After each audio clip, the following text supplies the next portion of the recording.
ఈ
ప్రభుత్వం వచ్చి 3.5 సంవత్సరం అయినాయి.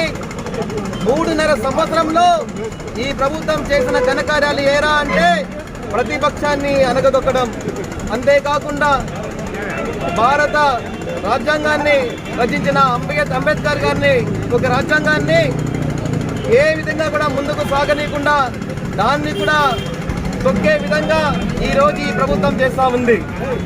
ప్రజలని, ఉద్యోగస్తులని, నాయకులని, ప్రతిపక్షాన్ని గొంతు అదమదా ఉంది ఈ యొక్క ప్రభుత్వం అనేసి తెలియజేసుకుంటున్నాను. నిన్న తూర్పుగోదావరి జిల్లాలో జరిగిన బహిరంగ సభలో మన ప్రియతమ నాయకులు నారా చంద్రబాబు నాయుడు గారు పర్మిషన్ తీసుకుంటే కూడా వెంటనే సాయంత్రానికంతా పర్మిషన్ క్యాన్సిల్ చేయడం అనేది పోలీసు వాళ్ళు మారుతున్నారు. ఒకటే అడుగుతున్నా, పోలీసులు వాళ్ళు ప్రశాంతంగా ఉద్యోగం చేయడానికి ఈ ప్రభుత్వము ఇవ్వడం లేదు. వాళ్ళ నెత్తిపైన గొంతుపైన కత్తి పెట్టి వాళ్ళకి ఉద్యోగం చేపిస్తున్నారు ఈ ప్రభుత్వం వాళ్ళు. అందుకే పోలీసు వాళ్ళని ఒక ప్రశ్న అడుగుతున్నాం, ఎందుకు మీరు భయపడి ఈ యొక్క ప్రభుత్వానికి అనుకూలంగా చేస్తున్నారు? గతంలో తెలుగుదేశం పార్టీ అధికారంలో ఉన్నప్పుడు అదేవిధంగా రాజశేఖర రెడ్డి గారు పాదయాత్ర చేయలేదా? అదే ఇప్పుడున్నటువంటి సీఎం జగన్మోహన్ రెడ్డి గారు పాదయాత్ర చేయలేదా? మేము మాత్రం పాదయాత్ర చేస్తే ఇన్ని ఆంక్షలు పెడతారా? గతంలో మీకు ఇలాంటి ఆంక్షలు పెట్టింటే మీరు పాదయాత్ర చేసేవాళ్ళ అనేసి కూడా తెలియజేసుకుంటున్నాం. అంతేకాకుండా తెలుగుదేశం పార్టీ ప్రజల పక్షాన ఉండే పార్టీ, ప్రతి ఒక్కరికి రాజ్యాంగం హక్కులను కల్పించే పార్టీ తెలుగుదేశం పార్టీ. కాబట్టి ఆ రోజు మీరు పాదయాత్ర చేస్తా ఉంటే కూడా తెలుగుదేశం పార్టీ మీకు సహకరించింది, మీ యొక్క ఉద్యమాలు మీరు చెయ్యండి అనేసి చెప్పిందే కానీ మీలాగా మేము అడుగడుగున అడ్డంకులు పెట్టింది లేదనేసి తెలియజేసుకుంటున్నాం. అదేవిధంగా ఈ యొక్క ప్రభుత్వంలో స్వేచ్ఛగా తిరగడానికి పర్మిషన్ కావాలి, అదేవిధంగా స్వేచ్ఛగా మాట్లాడడానికి పర్మిషన్ కావాలి. ఎందుకు ఈ విధంగా మీరు భయపడుతున్నారు? ఎందుకంటే రాబోయే ఎన్నికల్లో మొత్తం మీకు తెలిసిపోయింది. రాబోయే తెలుగుదేశం పార్టీ ఖచ్చితం, నారా చంద్రబాబు నాయుడు ముఖ్యమంత్రి అవ్వడం ఖాయం, అదేవిధంగా పొలమనేరులో అమర్నాథ్ గారు మంత్రి గారు కావడం అనేసి ఖాయం తెలుసు. కాబట్టి మీరు ఈ విధంగా అడుగడుగునా మాకు ఇబ్బందులు పెడుతున్నారు. మీరు ఎన్ని ఇబ్బందులు పెట్టినా కూడా సరే వచ్చేది తెలుగుదేశం పార్టీ అనేసి ఖచ్చితంగా తెలియజేసుకుంటూ రాబోయే ఎన్నికల్లో ప్రజలే మీకు సరైన గుణపాఠం చెప్తారనేసి ఈ సభాముఖంగా తెలియజేసుకుంటున్నాను.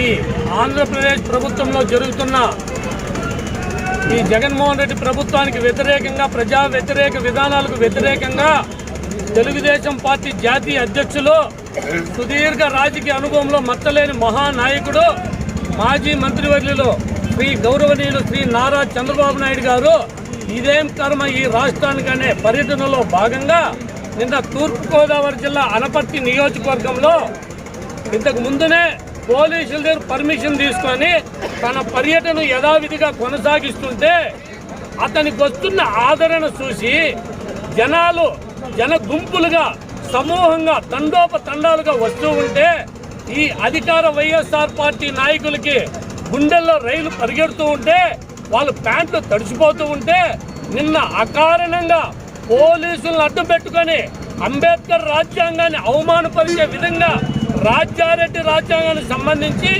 ఆ మహానాయకుడిని మీరు ఆపుతారా? దీని మాజీ మంత్రివర్యులు అమర్నాథ్ రెడ్డి గారి ఆధ్వర్యంలో ఈ పలంనేరు నియోజకవర్గంలో మేము తీవ్రంగా ఖండిస్తున్నాము, హెచ్చరిస్తున్నాము కూడా. ఎందుకంటే పర్మిషన్ ఇచ్చింది మీరే.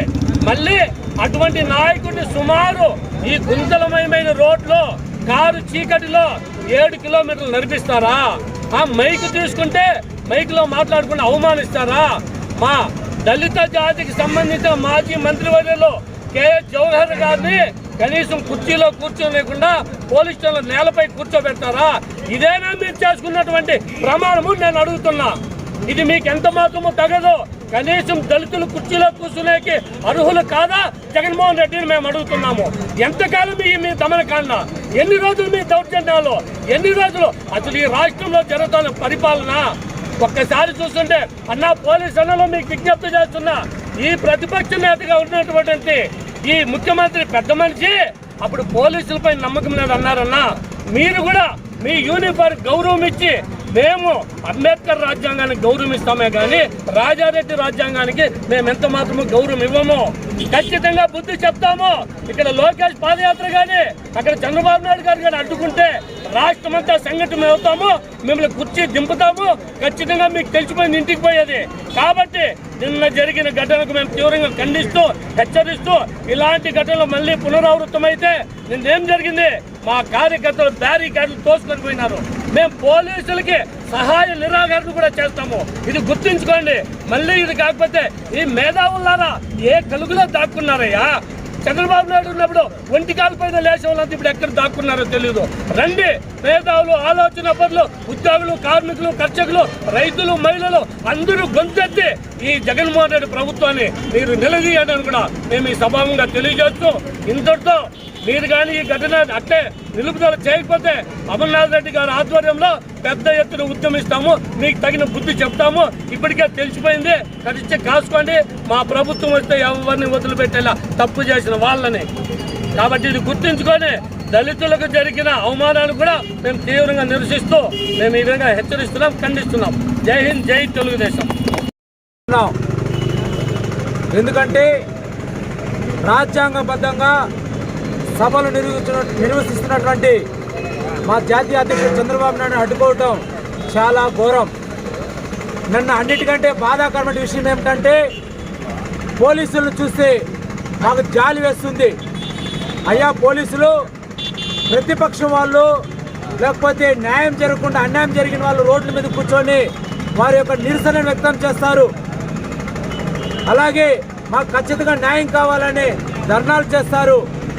కాకపోతే నిన్నటి రోజు రాజ్యాంగబద్ధంగా పోలీసుల యొక్క విధులు నిర్వహించకుండా అవమానకరంగా వాళ్ళు రోడ్లో కూర్చుంటే అసలు మనం భారతదేశంలో ఉన్నామా, ఆంధ్రప్రదేశ్లో ఉన్నామా?